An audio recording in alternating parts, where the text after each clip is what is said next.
because the way zirconia is made and the way its characteristics are developed is based on the amount of yttria, which is a dopant, which is it's a metallic oxide, and it's used to stabilize zirconium oxide at room temperature in its desired state for dental applications. Zirconia can exist in one of three states, and one of these three states is typically the one that you'll typically choose for your particular situation. You'll notice that the 3%, what we call 3% mole yttria, is a more opaque material, but it's also the highest strength. On the other end of the spectrum, we have the 5% mole percentage, which tends to be the more translucent, but it's a much lower strength. You can have what you think is a bulletproof material, but it can still be defeated if you don't know how to prepare for it, how to fabricate, how the fabrication process works, and how to cement and place it.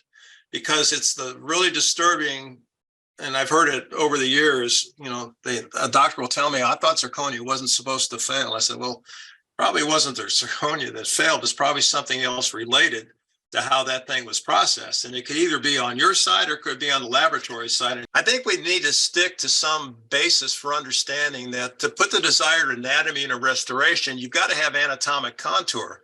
If you do a flat top prep, you're not going to be able to put much anatomic contour in there unless you reduce it 3 millimeters. And it takes effort to produce a preparation like that. Additionally, I think I think if all of us would stick to a minimum of 1 millimeter with a recommended 1.5 millimeter on the occlusals and a 1 millimeter radial chamfer, I think you'll have success with every one of the zirconias that are out there, whether it's the 3Y, the 4Y, or the 5Y. I've gotten the habit of using cylinders, straight cylinders for my preparation, simply because I find the tapered ones tend to produce a little too much taper. And you say, well, why would you use a straight cylinder? Well, the reason if you use a straight cylinder is, and I've seen studies done that most doctors think that they get 4 to 6 degrees when they're actually doing about 20 to 23 degrees of taper, which is actually too much. And I have found that using these cylinders have actually reduced that. And I still usually wind up with somewhere probably in the range of 10 or 12 degrees as I reduce my tooth structure in my preparations. You should also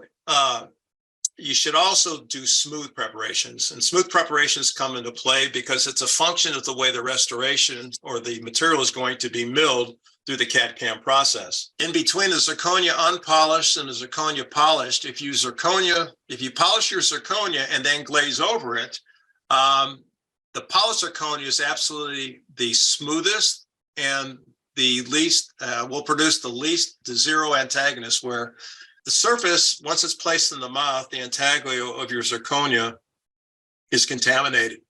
And it's contaminated by the phosphates that are present in saliva. And those salivary phosphates will inhibit the metal primers that are used to create your bond to zirconia.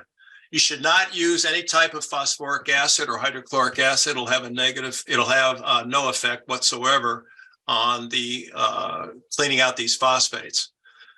There are other methods too that we can use to activate the surfaces of zirconia to improve the bonds to it as well. Everything that you do should look dry, and doctors typically don't use cord when they seat their restorations. I would encourage you to think a little bit differently here. Now, instead of using cord, I use this in my practice prior to cementation to produce a situation like what you see over here. And this is what you're really looking for.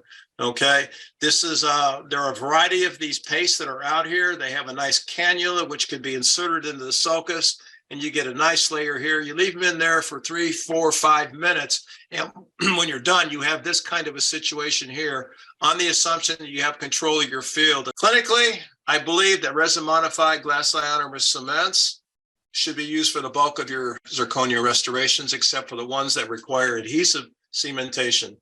Self-adhesive resin cements would be my second choice in those particular areas where I have shorter preparations. As you can understand over here, the shorter the prep, Something lower than obviously 4 millimeters and lower you go produces a restoration like this, which can allow the crown to be removed in various different situations.